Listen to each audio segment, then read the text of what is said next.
Let's mic आज का अखबार। नमस्कार, लेट्स माइक में आपका स्वागत है। आज का अखबार के साथ मैं राखी जैन। यहाँ हम देश दुनिया के सबसे बड़े और विश्वसनीय अखबारों से चुनते हैं वो रिपोर्ट्स जो सिर्फ खबर नहीं, आपकी समझ और सोच को गहराई देती हैं।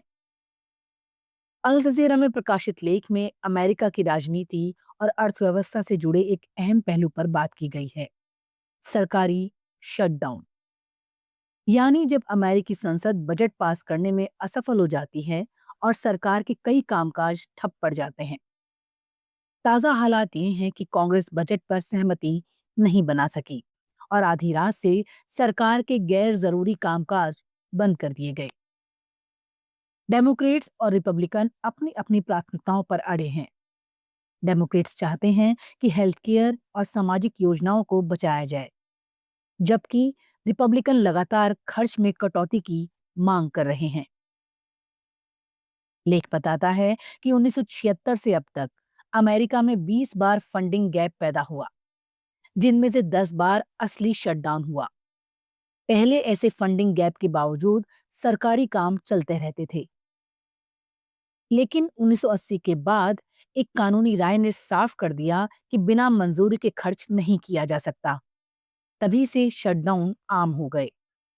सबसे लंबा शटडाउन 2018-19 में डोनाल्ड ट्रंप के कार्यकाल में हुआ, जो 35 दिन तक चला।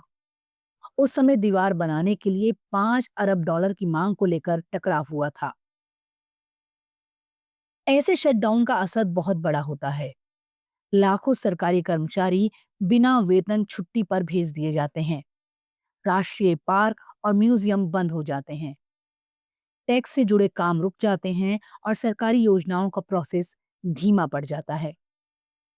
लेकिन सेना, पुलिस, एयर ट्रैफिक कंट्रोल और सोशल सिक्योरिटी जैसी सेवाएं चलती रहती हैं। हालांकि इनमें भी कई कर्मचारी बिना वेतन काम करने को मजबूर होते हैं। एक अनुमान के मुताबिक हर दिन करीब 7.5 लाख कर्मचारी काम से बाहर हो सकते हैं और 400 मिलियन डॉलर की सैलरी का नुकसान होता है। लेख का सार यही है कि अमेरिका की एक खींचतान सिर्फ सत्ता पक्ष और विपक्ष के बीच बजट का झगड़ा नहीं है, बल्कि इसका सीधा असर आम नागरिकों और रोजमर्रा की जिंदगी पर पड़ता है। जब तक कांग्रेस अस्थायी या स्थायी बजट पर सहमत नहीं होती, तब तक ये संकट बने रहते हैं। यानी दुनिया की सबसे बड़ी अर्थव्यवस्था भी राजनीतिक अड़चनों से ऐसे हालात में पहुंच जाती है, जहां सरकार अपने ही नागरिकों को सेवाएं देने में असमर्थ हो जाती है। द न्यूयॉर्क टाइम्स में प्रकाशित लेख में यूरोप के नए सुरक्षा प्लान ड्रोन वॉल पर चर्चा की गई है। ये कोई ईंट पत्थर की दीवार नहीं, बल्कि तकनीक से बनी सुरक्षा ढाल होगी, जिसका मकसद रूस से आ रहे ड्रोन हमलों को रोकना है। हाल के हफ्तों में रूसी ड्रोन पोलैंड, रोमानिया और एस्टोनिया के हवाई क्षेत्र में घुस आए, जिससे यूरोप में बेचैनी बढ़ गई। यूरोपीय संघ की अध्यक्ष उर्सुला वॉन डेर लेयन ने इसी पृष्ठभूमि में कहा, अब और इंतजार नहीं, हमें तुरंत कदम उठाने होंगे। इस ड्रोन वॉल का विचार ये है कि यूरोप के पूर्वी किनारे पर एक साझा नेटवर्क बने, जिसमें राडार, जैमर और ध्वनि सेंसर जैसी तकनीकें हों। हर देश अपनी अपनी जानकारी साझा करे और घुसपैठ होते ही ड्रोन को ट्रैक कर रोका जा सके। नाटो भी इस परियोजना में यूरोपीय संघ के साथ है। विशेषज्ञों का कहना है कि हर ड्रोन को मिसाइल से गिराना बहुत महंगा पड़ता है, इसीलिए सस्ती और तेज तकनीकी उपाय जरूरी हैं। लेख ये भी बताता है कि योजना अभी शुरुआती दौर में है। सबसे बड़ी जरूरत है बेहतर डिटेक्शन सिस्टम की, जो अभी कई जगहों पर नहीं है। इस वॉल के साथ ही यूरोप बाल्टिक और ब्लैक सी में समुद्री सुरक्षा और रियल टाइम स्पेस सर्विलांस पर भी काम करना चाहता है, ताकि रूस की गतिविधियों पर नजर रखी जा सके। लेकिन सवाल ये है, ये सब कितनी जल्दी संभव होगा? जर्मनी ने चेताया है कि 4-5 साल में ही शायद नतीजे दिखें। पैसे का मुद्दा भी अहम है। कुछ देश चाहते हैं कि यूरोपीय संघ इसे पूरी तरह फंड करे, सिर्फ लोन ना दे। पोलैंड और एस्टोनिया ने कहा कि पूर्वी सीमा यानी यूरोप का फ्रंट डोर सुरक्षित करना सबकी प्राथमिकता होनी चाहिए। कुल मिलाकर ये ड्रोन वॉल सिर्फ सुरक्षा ढांचा नहीं, बल्कि रूस को संदेश देने की कोशिश है कि यूरोप सतर्क है और अपनी सीमाओं को हल्के में नहीं लेने वाला। द गार्जियन में प्रकाशित लेख में पब्लिक हेल्थ की प्रोफेसर देवी श्रीधर ने एक बहुत अहम और चौंकाने वाली बात रखी है। कोलोन कैंसर यानी कि आंत का कैंसर अब बुजुर्गों की बीमारी भर नहीं रह गया है, बल्कि युवाओं में तेजी से बढ़ रहा है। पहले माना जाता था कि ये बीमारी 60 से 70 साल की उम्र के बाद होती है, लेकिन हालिया रिसर्च कहती है कि 20 से 40 साल की उम्र के लोग भी इसकी चपेट में आ रहे हैं। लेख बताता है ये बढ़ते मामले सिर्फ जांच या स्क्रीनिंग बढ़ने से सामने नहीं आए हैं, बल्कि ये ट्रेंड असलियत में मौजूद है और दुनिया भर में दिख रहा है। आंकड़े बताते हैं कि 1990 में करीब 95,000 मामले थे, जो 2019 में बढ़कर 2.5 लाख से ऊपर पहुंच गए। सबसे तेजी से बढ़ोतरी तो 20 से 29 साल के युवाओं में हो रही है। दिक्कत यह है कि स्क्रीनिंग प्रोग्राम अभी भी 50 साल से ऊपर वालों के लिए ही है, यानी युवा अक्सर तब पता लगाते हैं जब बीमारी फैल चुकी होती है।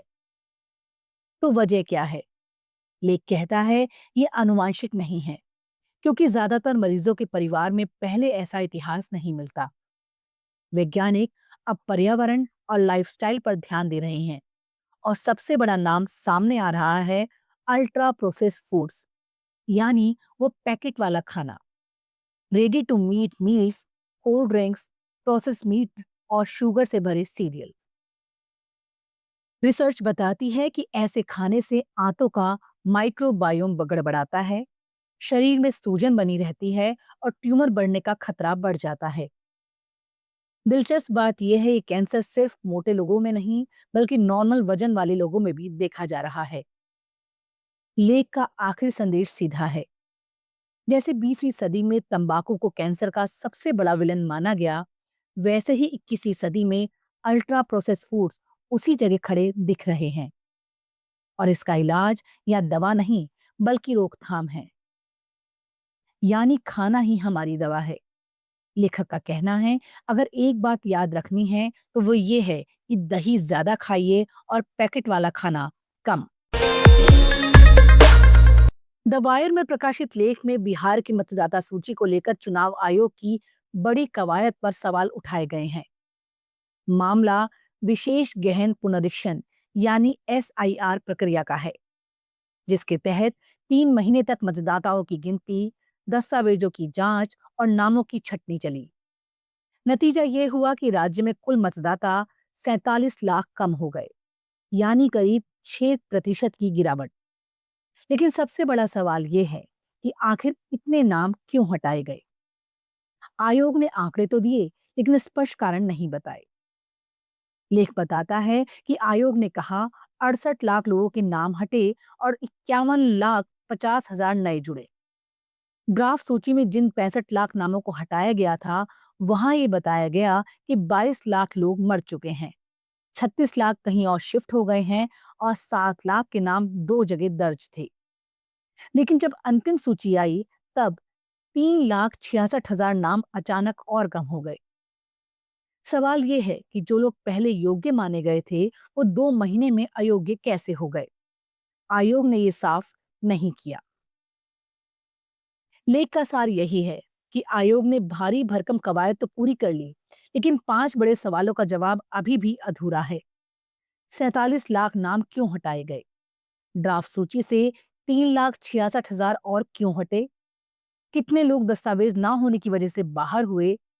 कितने नए मतदाता वास्तव में जुड़े?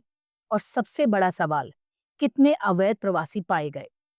दबायर का कहना है, जब तक इन सवालों के जवाब नहीं मिलते, तब तक इस पूरी प्रक्रिया पर पारदर्शिता और भरोसे पर सवाल बने रहेंगे। आज का अखबार में फिलहाल इतना ही। देखते रहिए, सुनते रहिए लेट्स माइक। नमस्कार। आप सुन रहे थे लेट्स माइक